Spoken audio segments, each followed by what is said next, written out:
Béréchit, chapitre 30. Alors Rachel, voyant qu'elle ne donnait pas d'enfant à Yaakov, elle fut jalouse de sa sœur et dit à Yaakov : « Donne-moi des enfants, autrement je meurs. » Et Yaakov se mit très en colère contre Rachel et lui dit : « Suis-je à la place d'Élohim pour t'empêcher d'avoir des enfants ?» Et elle dit : « Voici ma servante Bila. Viens vers elle, qu'elle enfante sur mes genoux et que j'ai des fils par elle. » Et elle lui donna pour femme Bila, sa servante, et Yaakov alla vers elle. Bila conçut et enfanta un fils à Yaakov. Rachel dit : « Élohim a jugé en ma faveur, et il a aussi exaucé ma voix, et m'a donné un fils. C'est pourquoi elle l'appela du nom de Dan. » Bila, servante de Rachel, conçut encore, et enfanta un second fils à Yaakov. Rachel dit : « J'ai lutté contre ma sœur les luttes d'Élohim, et j'ai vaincu.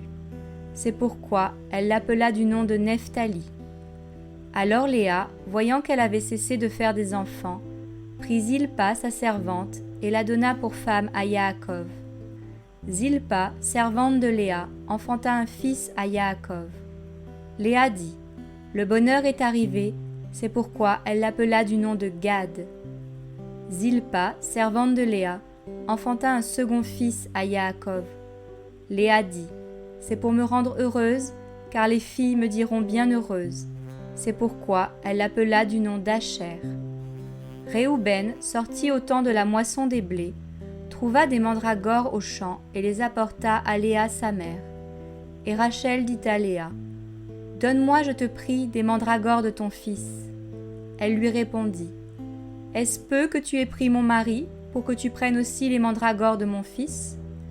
Et Rachel dit : « Qu'il couche donc cette nuit avec toi pour les mandragores de ton fils. » Le soir, comme Yaakov revenait des champs, Léa sortit au-devant de lui et lui dit : « Tu viendras vers moi, car je t'ai acheté pour les mandragores de mon fils. » Et il coucha avec elle cette nuit-là.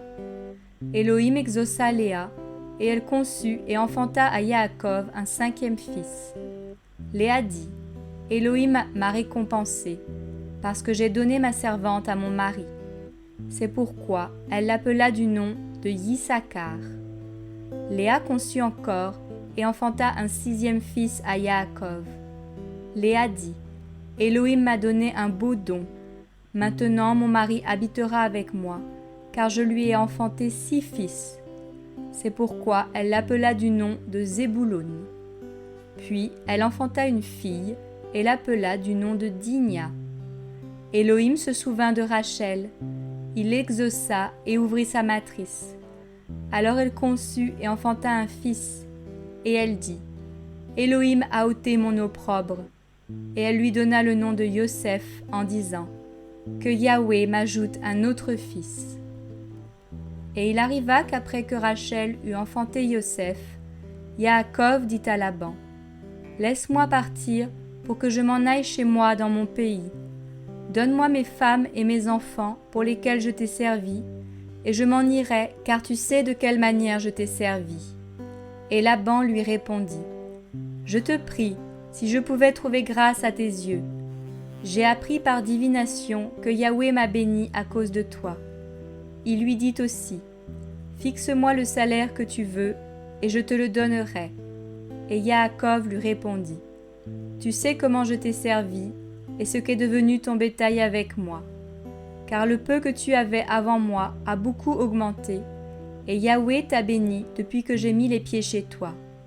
Maintenant, quand m'occuperai-je aussi de ma maison ? » Et Laban lui dit : « Que te donnerai-je ? » Et Yaakov répondit : « Tu ne me donneras rien si tu fais pour moi ce que je vais dire. Je ferai paître encore tes troupeaux et je les garderai. Que je passe aujourd'hui parmi tes troupeaux, et qu'on mette à part toutes les brebis tachetées et marquetées, et tous les agneaux noirs et les chèvres marquetées et tachetées. Ce sera mon salaire. Aujourd'hui ou demain, ma justice rendra témoignage pour moi, quand elle viendra devant toi pour mon salaire. Tout ce qui ne sera pas marqueté ou tacheté parmi les chèvres et noir parmi les agneaux sera considéré comme un vol s'il est trouvé chez moi. » Et Laban dit : « Voici, qu'il te soit fait comme tu l'as dit. » Et en ce même jour-là, il sépara les boucs rayés et marquetés, et toutes les chèvres tachetées et marquetées, toutes celles où il y avait du blanc, et tous les agneaux noirs. Il les remit entre les mains de ses fils. Et il mit l'espace de 3 journées de chemin entre lui et Yaakov. Et Yaakov fit paître le reste des troupeaux de Laban.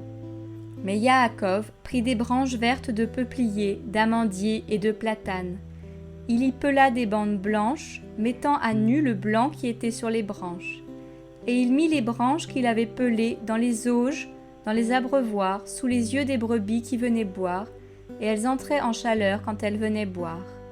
Les brebis donc entraient en chaleur près des branches, et elles faisaient des brebis rayées, tachetées et marquetées.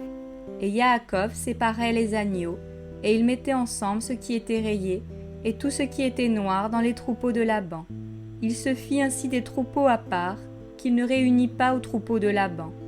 Et il arrivait que toutes les fois que les brebis vigoureuses entraient en chaleur, Yaakov mettait les branches dans les auges sous les yeux des brebis, afin qu'elles entrent en chaleur près des branches. Mais quand les brebis étaient chétives, il ne les mettait pas, de sorte que les chétives appartenaient à Laban, et les vigoureuses à Yaakov. Cet homme devint extrêmement, extrêmement riche, et il eut de nombreux troupeaux, des servantes et des serviteurs, des chameaux et des ânes.